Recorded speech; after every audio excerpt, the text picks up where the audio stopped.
بسم الله الرحمن الرحيم قل أعوذ برب الناس ملك الناس إله الناس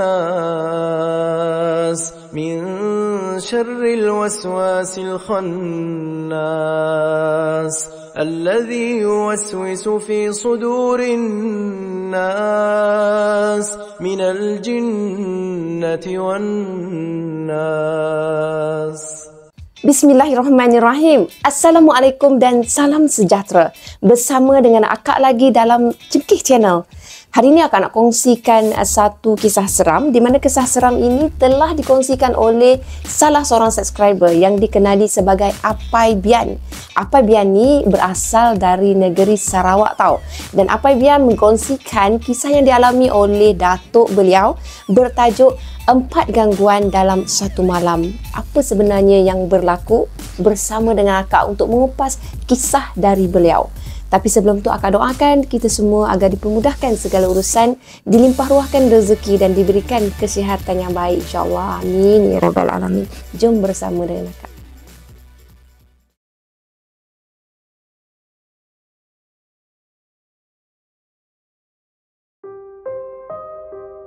Akak pendekkan nama Apai Bian tu sebagai Apai je. Boleh kan? Terima kasih kepada Apai kerana berkongsikan kisah ini. Okey, kisah ini akak dah bagi tahu kan berlaku kepada Atuk Apai sendiri ketika beliau bertugas sebagai seorang pengawal keselamatan. Pak Gad lah kalau dalam bahasa sekarang. Okey, kejadian 4 dalam 1 ni berlaku dalam satu malam yang dialami oleh Datuk Apai ketika bekerja sebagai pengawal keselamatan dekat sebuah kilang papan di Bintulu, Sarawak. Sekitar tahun 90-an macam tu. Nama kilang dirahsiakanlah seperti biasa. Apai gelarkan atuknya sebagai Banting. Macam tu. Kisahnya bermula macam ni. Hari raya dah semakin dekat. Pekerja-pekerja warga Indonesia mula meninggalkan kilang untuk balik berhari raya dekat kampung halaman masing-masing. Hanya beberapa orang sahaja para pekerja warga tempatan yang masih tinggal di kuartus pekerja untuk menjaga kilang. Keadaan kilang sangat lengang dan sunyilah time tu kan. Sebab semua orang dah berpusu-pusu balik ke kampung halaman masing-masing. Malam tu, rakan Banting ni tak bekerja sebab bercuti hari raya selama 2 hari. Kebiasaannya mereka berdua bekerja shift malam. Jadi kilang tersebut tu terletak agak jauh dari kesibukan kota tau. Dan sangat terpencil yang hanya dikelilingi oleh hutan belukar. Jam masa tu menunjukkan pukul 12 malam. Tibalah masa untuk Datuk Apai ni membuat rondaan yang ketiga. Rondaan setiap 2 jam bermula jam 8 malam hingga ke jam 6 pagi. Jadi Banting macam biasalah. Dia akan bawakan clockman watch dan lampu suluh. Lepas tu dia ronda kawasan kilang dan Atuk Apai ni dia akan mengunci jam di setiap checkpoint di sekitar kilang. Jadi malam tu suasana dia agak sunyi sebab kilang boleh dikatakan hampir kosong kerana kepulangan para pekerja warga Indonesia yang berhari raya. Kilang tersebut dia mempunyai 5 checkpoint tau. 2 di bahagian depan, 2 checkpoint di bahagian belakang dan 1 dekat pagar berdekatan pondok pengawal keselamatan. Jadi kuartus pekerja dah pun gelap sebab beberapa orang pekerja yang tinggal dah pun tidur. Banting dia buatlah rondaan mengelilingi kawasan kilang macam biasa. Lepas tu dia menguncilah setiap checkpoint yang berada di kawasan kilang. Lepas tu Banting dia menuju dekat checkpoint yang kelima, iaitu yang terakhir lah, dekat pagar utama berdekatan dengan pondok. Bila dia menghampiri pagar dalam jarak lebih kurang 20 meter je, sama-sama tahu kelihatan kelibat seseorang sedang berdiri di hadapan pagar utama kilang tersebut dengan membawa bakul. Siapa Suasana dia jadi agak gelap di kawasan pagar utama sebab hanya ada cahaya lampu dari dalam pondok pengawal dan cahaya lampu suluh banting sahaja yang menerangi kawasan pagar utama tersebut. Apabila banting ni dah makin mendekatilah dengan pagar utama, banting kelihatan seorang apek sedang memegang bakul berwarna biru. Banting dia pun menyapalah apek tu, tapi tak dijawab oleh apek tersebut. Beberapa kali jugalah dia sapakan si apek tu, tapi itulah masih juga tak ada respon dari apek tu. Banting dia rasa hairan lah. Dah kenapa dah disapa-sapa tak ada lah jawab, dia buat apa di kat situ. Lepas tu banting dia menyuluh tepat ke arah muka apek tersebut. Mata apek tu tak berkelip kaku je kat situ, berdiri tegak, kaku dengan bakul sebelah macam patung kan. Dalam benak fikiran banting, dia beranggapan bahawa apek tersebut kemungkinan bisu kot. That's why lah dia tak jawab walaupun banyak-banyak kali tanya. Lepas tu banting dia melihatlah ke arah bakul yang dibawa oleh apek tersebut. Dalam bakul tu dia ada 2 bungkus mi dan dia ada tanda harga yang tertulis RM RM1 di atas kepingan kotak. Macam tu. Oh, apek ni jual mi rupanya, kata banting. Dia bercakap seorang diri lah. Apek sama beli habis mi tu. Kemudian banting dia ambilkan 2 bungkus mi dan diletakkan duit shilling RM2 dalam bakul apek tersebut. Tapi apek tu tetap kaku juga. Masih hanya kaku, tak bergerak. Mahu pun dia nak jawab apa-apa ke, kata apa-apa ke, sepatah dua tak ada. Kelah kejong situ juga. Banting yang dia dah mula rasa meluat dengan kelakuan apek tu, dia pun beredarlah dari pagar tempat dia berada tu kan. Dan dia terus masuk ke dalam pondok tanpa dia hiraukan apek tersebut. Dan dia pun letakkanlah 2 bungkus mi yang baru dia beli tadi tu dekat atas meja di bahagian pantry, sambil mata dia memandang ke arah pagar sebab dia nak tengok sama ada apek tadi tu masih stay kat situ ke, apek tu masih tercegat kat situ. Dah habis kan jualan, dah habis, dah tinggal 2 bungkus, dia dah angkut, dia dah ambil kan. Jadi apek tu nak stay tercegat kat situ ke. Tapi kelibat apek tadi dah tak ada dah kat situ. Memang apek tu dah gerak lah. Laju juga apek ni berjalan. Dah dia fikir macam tu. Betul lah, sebab sekali pandang je dia pusing. Dia pergi letakkan yang selemah, apek tu dah tak ada dah. Dia masa tu dia tak adalah nak syak apa-apa lagi. Okey lah. Tapi beberapa saat selepas tu dia terhidu bau, macam bau colok yang dibakar oleh masyarakat Cina semasa mereka menjalankan aktiviti mereka tu lah, fahamlah kan. Pada malam tu perasaan banting dah mula rasa berubah Tadinya dia agak tenang lah walaupun dia tengok apek tu macam cepatnya tak ada kan. Tapi kemudiannya bertukar menjadi gelisah. Sesuatu yang dah tak kena sedang berlaku. Dalam masa sama, dia tak nak melayan perasaan gelisah tu sebab dia masih beranggapan positif lah, tak nak fikir negatif. Banting kan kerja cari rezeki, jadi Banting tak boleh lah nak ikut ke emosi dia, nak kata itu hantu apa semua kan. Banting kena kuatkan semangat. Banting dia fikirlah boleh jadi juga ada masyarakat Cina sedang sembahyang ke berdekatan dengan kawasan dia. Bisik hati Banting lah, walau jauh dalam lubuk hati dia mengetahui bahawa perkara itu tak mungkinlah mengenangkan kedudukan kilang tersebut adalah terpencil dan hanyalah dikelilingi dengan hutan belukar. Sekeliling hutan belukar ni, siapalah agaknya yang nak duduk dekat sini dengan bau colok macam tu kan. Tapi setelah beberapa minit selepas tu, bau colok tu berangsur hilang. Legalah dia rasa. Jam masa tu menunjukkan hampir pukul 1 pagi. Jadi perut Banting ni dia dah terasa lapar. Dan masa tu lah dia teringat kan, mi yang dia beli dari apek sebentar tadi ada atas meja, dia letak. Jadi Banting dia terus menuju ke pantry tempat dia letak mi tu untuk ambil lah balik mi tu nak makan. Tapi bila dia tiba dekat pantry tu, Banting terkejut tau. Terkejut yang amat sangat, bukan kepalang. Dan dia terkejut tu sampai hampir terduduk. Lemah kepala lutut dia bila melihat 2 bungkus mi yang dibelinya sebentar tadi sebenarnya adalah 2 bungkus colok. Mana tak terkejutnya? Confirm kot tadi mi. Asal pula boleh jadi colok kan? Jantung Banting berdegup. Kencang amat time tu. Banting masa tu dia mula sedar tau bahawa diri dia sudah diganggu time tu. Dalam keadaan kelam kabut, Banting dia ambilkan 2 bungkus colok tersebut.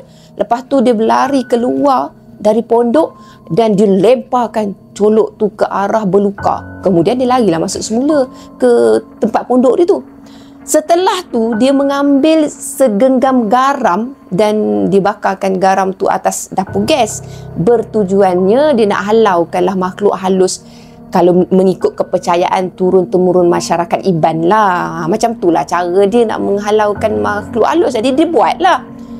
Kemudian Banting ni dia melabuhkanlah punggung dia dekat kerusi sambil dia termenung. Dia tak adalah menggelabah sebab dia dah biasa dah diganggu dengan makhluk halus. Baik masa dia memburu kat dalam hutan maupun pengalaman seram sepanjang jadi pengawal keselamatan. Masa dia tengah-tengah duk mengelamun tu, tiba-tiba kedengaran bunyi jam dinding yang dah menunjukkan ke pukul 2 pagi tau. Yang bermaksudnya Banting kenalah meronda sekali lagi kawasan kilang. Tanpa berfikir panjang, maka Banting dia pun capaikanlah lampu suluh dia dan dia terus mengunci jam di setiap checkpoint macam biasa di sekitar kilang. Dan bila tiba masanya Banting mengunci checkpoint yang kelima lagi sekali, iaitu di pagar utama kan.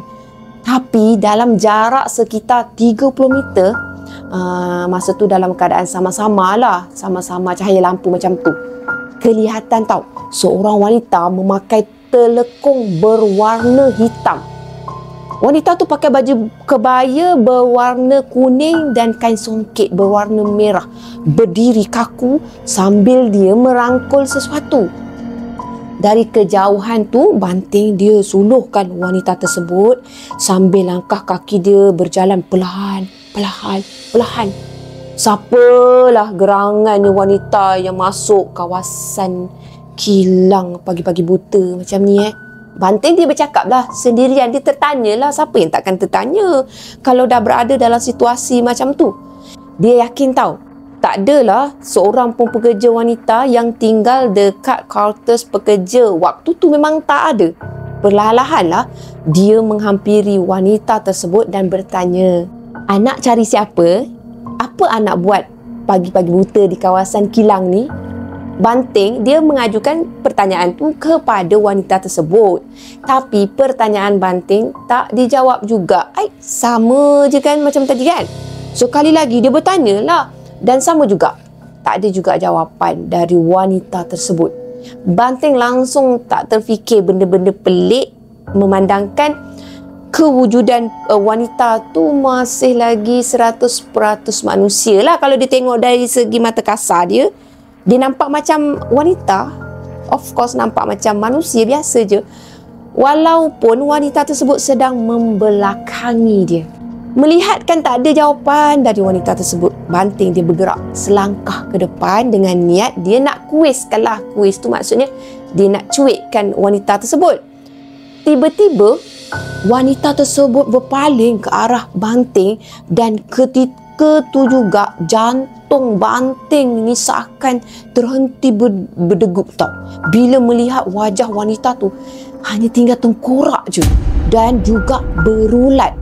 Lampu suluh yang Banting pegang tu terlepas tau dari genggaman tangan Banting. Badan Banting ni jadi lemah longlai, seolahnya macam nak terduduk juga dia kat situ. Tapi berbekalkan sedikit kekuatan lah. Dia berjalan, dia gapaikan lampu suluh yang terjatuh tadi. Lepas tu dia berundur beberapa langkah ke belakang. Setelah mendapat kembalilah semangat dia beberapa saat selepas tu kan, dia ambil nafas. Lepas tu dia cuba kuatkan semangat dia. Banting dia menyuluh semula ke arah jelmaan wanita berwajah tengkorak tu. Tapi ianya dah gaib dah. Dari pandangan Banting dah tak nampak dah. Yang ada hanyalah bungkusan kain seakan-akan lampin bayi tau. Lampin bayi yang sangat kotor dipenuhi dengan lumpur. Bungkusan kain tersebut seakan-akan bergerak-gerak macam ada sesuatu dekat dalam bungkusan kain tu. Banting dia beranikan diri dia menghampiri bungkusan kain tersebut. Tapi dalam jarak 2 langkah je lah. Tak adalah dekat betul-betul. Tiba-tiba keluar sesuatu seakan-akan bayi tau. Merangkak. Kemudian berdiri. Kewujudan makhluk tersebut seketul seakan-akan bayi yang dah diawet sehingga jadi kering. Dah macam dah bertahun-tahun lamanya keadaan makhluk tu. Digambarkan macam tu lah. Isi bayi tu berkedut sehingga ke tulang. Mata bayi tu pejam je seperti digam tau. Makhluk tersebut berjalan perlahan-lahan dan terus memanjat pagar dalam keadaan songsang. Kaki ke atas, kepala dia ke bawah. Yang peliknya, langsung tak ada bunyi sikit pun dari pagar besi yang dipanjat dalam keadaan songsang oleh bayi berkenaan. Pagar tu tak mengeluarkan bunyi sedikit pun tak ada. Ke oh ke cik. Tak ada. Bayi tersebut perlahan berjalan seperti orang dewasa tau, menuju kawasan semak. Lepas tu dia gaib dari pandangan Banting. Kali ni Banting terduduk dalam keadaan kita rasa steady juga, tapi dia terduduk juga kat situ. Pandangan Banting ni dia jadi pitam. Tapi dia masih sedar time tu dan dia cuba merangkak masuk ke dalam pondok yang berada hanya beberapa meter sahaja dari pagar. Tibanya Banting dalam pondok, dia cepat-cepatlah tutupkan pintu dan dia terbaring dekat atas lantai. Nafas Banting masa tu tercungap-cungap. Tapi dia masih sedarlah dan dia masih juga waras time tu. Dia boleh ingat. Memang Banting dah biasa dengan gangguan-gangguan makhluk halus. Tapi gangguan-gangguan pada malam tersebut adalah agak teruk. Dah macam tu lebih kurang tak tahulah berapa minit kan. Selepas tu dah agak tenang situasinya. Banting dia bangkit semula dari tempat dia dah terbaring tu. Lepas tu dia duduk dekat kerusi plastik yang ada dalam pondok tu kan. Sekali lagi dia termenung tau sekejap. Termenung macam tu. Kemudian dia bangunlah semula. Dia mengunci jam di checkpoint yang kelima. Sebab tadi dia tak sempat sebenarnya nak kunci jam masa dia nampakkan penampakan yang sangat menggerunkan. Kerana masa tu dia fokus dia hilang dan dia betul-betul memang tak tahulah kenapa dia masih belum dapat kunci jam di checkpoint tu. Lepas tu dia kunci kalau dia jalankan tugas dia. Setelah selesai, kedengaran tau, sama-sama aja bunyi bayi menangis. Menangis tak jauh dari pagar utama, iaitu dari bahagian beluka berdekatan. Banting dia tak pedulikanlah bunyi tersebut, langsung dia meluru masuk ke dalam pondok dia. Dia buat tak tahu je. Dia tak adalah kali ni lantak lah kan. Setibanya dia dalam pondok, kedengaran suara bayi tadi menangis semakin nyaring tau, sehingga kan membingitkan telinga Banting untuk mendengar. Melihatkan gangguan tu dah semakin teruk, makin lama makin teruk, Banting dia teringatlah ada satu petua masyarakat Iban ni, iaitu besi panas tau, besi panas. Jadi bila dia teringatkan, besi panas, dia teringat macam tu kan. Dia bergegaslah berlari pergi ke tempat pantry dia tu. Dia mencarilah kot-kot ada potongan besi, tapi itulah dia tak jumpa. Jadi hampa jugalah perasaan dia. Langsung tak ada besi seperti yang diinginkan, dihajatkan oleh Banting masa tu. Tengah cari kan, mana nak jumpa bendanya. Tapi bila tak cari, elok je, banyaklah benda tu kan. Jadi dia termenung lah masa dia menggali akal dia, sebab dia buntu masa tu sebenarnya. Masa dia tengah cari ilham ni, mana aku nak cari besi ni, nak cari besi ni, dia terpandang tau besi roll bar dekat cermin nako dekat pondok dia. Lepas tu dia terfikirlah, bodohnya aku tak terfikir dari tadi lagi. Alangkah banyaknya besi roll bar dekat tingkap tu. Bebel Banting sendirian lah. Tanpa dia buang masa, dia ambilkan sebatang besi roll bar tu dari sebuah tingkap nako yang bingkai kayunya tu dah agak reput, dah dimakan anai-anai masa tu.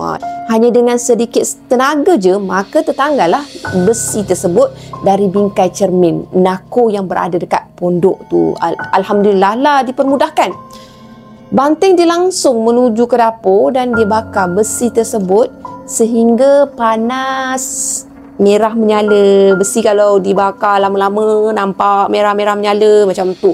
Lepas tu dia berlari keluar pondok dan dia menancapkan besi yang panas tersebut yang tengah merah menyala tu ke dalam tanah melalui rekahan simen dekat tepi pondok jaga dia, pondok yang dia berada tu lah. Masa tu jugalah bunyi tangisan bayi tu berhenti tau. Serta-merta berhenti dari arah belukar tu. Kemudian Banting dia bergeraklah masuk ke dalam pondok semula. Masa tu jam dekat tangan menunjukkan pukul 3 pagi. Keadaan dah kembali tenang macam biasa. Jadi Banting dia kemudiannya dia memasaklah air. Lepas tu dia buatkan kopi. Belum pun sempat Banting ni nak hirupkan kopi yang baru dibuatnya tu, kedengaran pintu pondoknya pula diketuk berkali-kali. Tung tung tung tung ketuk. Tung tung tung ketuk, beria benar ketuk. Banting terkejut lah. Kedengaran masa tu suara orang minta tolong. Bukalah, tolong-tolong. Macam tu lah lebih kurang. Banting dia bukalah sedikit cermin dan dia tengoklah kat luar. Masa tu dia nampak tau ada 3 orang pekerja yang tinggal kat quarters tu, tercungap-cungap macam tu, tercungap-cungap dengan wajah yang pucat seolah-olah macam sedang takutkan sesuatu. Jadi Banting dia cepat-cepat bukakan pintu pondok dan 3 pekerja tersebut berlari masuk dengan nafas yang memang betul-betul tercungap macam tu. Apa sudah jadi? Tanya Banting lah.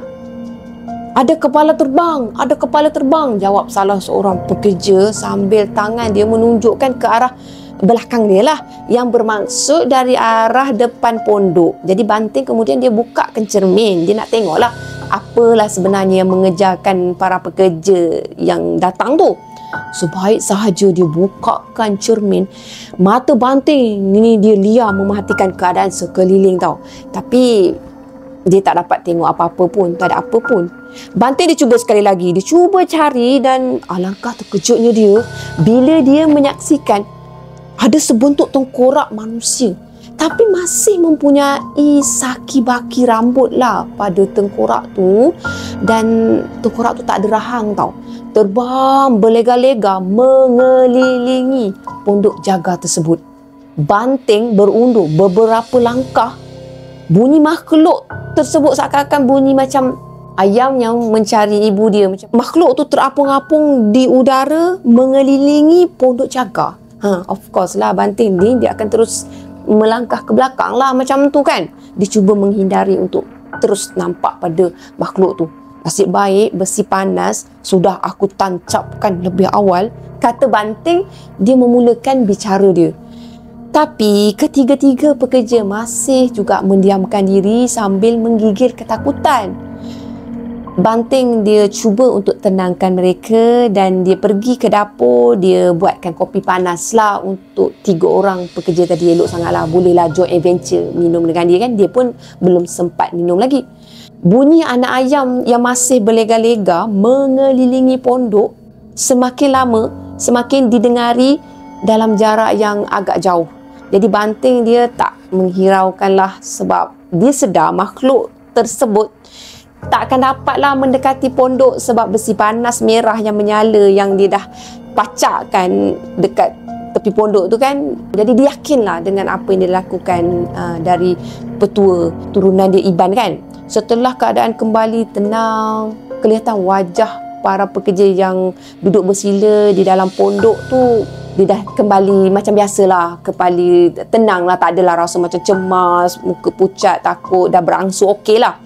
Jadi mereka berterima kasih kepada Banting sebab membenarkan mereka masuk ke dalam pondok sementara mereka tu nak larikan diri daripada kepala tengkorak tadi.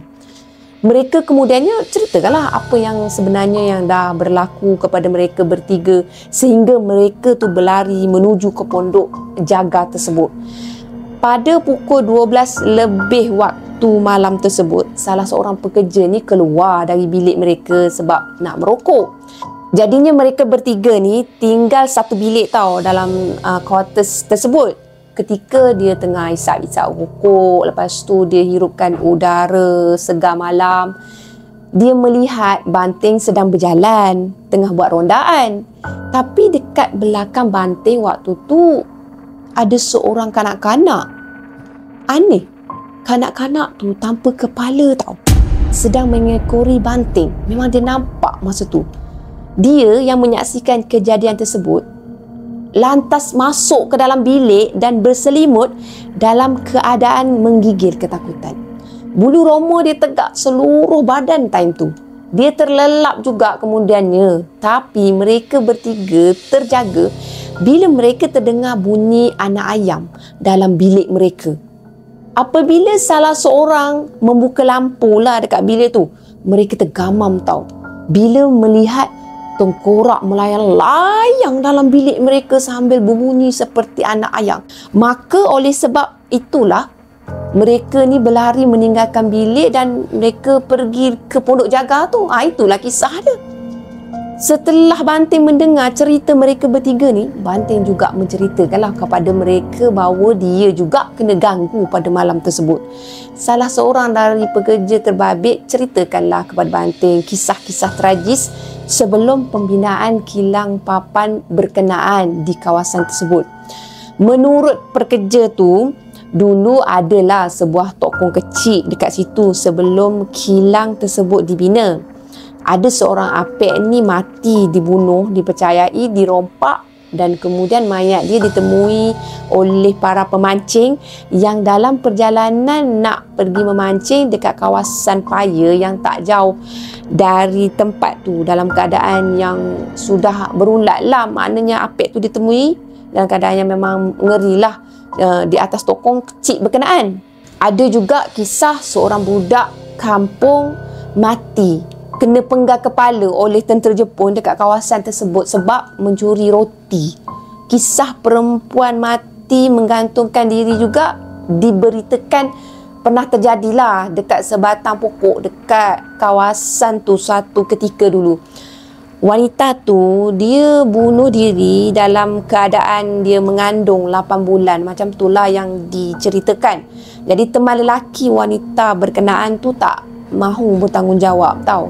Dan kerana menanggung malu dan juga hinaan daripada penduduk kampung, maka wanita berkenaan pun menggantungkanlah diri.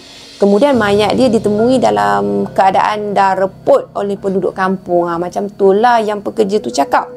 Jadi mereka berempat berbual sehinggalah sampai ke subuh. Kemudian mereka berempat bersama-sama mengunci jam pada pukul 6 pagi. Siang harinya mereka berempat tidur di dalam bilik quarters, manakala ketika waktu malam mereka berempat bersama-sama dengan Banting ni berjaga dekat pondok pengawal sehinggalah para pekerja kilang kembali bekerja. Selang beberapa hari selepas tu, macam itulah. Malam seterusnya juga sebelum pekerja kilang kembali ke kilang, mereka berempat juga ada diganggu. Tapi hanya gangguan bunyi je lah. Tambahan pula mereka berempat ni dan perasaan takut agak kurang kan time tu. Jadi mereka boleh lalui semua tu lah. Banting dia berhenti kerja tau setelah 3 bulan bekerja dekat situ sebab dia dapat tawaran gaji yang lebih lumayan di tempat kerja yang lain. Tamat. Macam itulah pengalaman dari Datuk Apai. Terima kasih Apai. Sekian saja untuk perkongsian pada kali ini. Apa yang baik sama-sama kita ambil jadikan sebagai teladan. Apa yang buruk sama-sama kita ambil jadikan sebagai sempadan. Kita ambil yang baik je, yang buruk kita tak nak ambil tau. Kuatkan semangat kita untuk hadapi setiap situasi dalam keadaan macam ni. Kalau boleh, kita sentiasa basahi lidah kita dengan zikir dan juga dengan selawat ke atas Nabi, insyaAllah. Amin ya rabbal alamin. Semoga dimudahkan segala urusan kita semua. Jangan lupa untuk like, share dan subscribe. Bye. Assalamualaikum. Bye.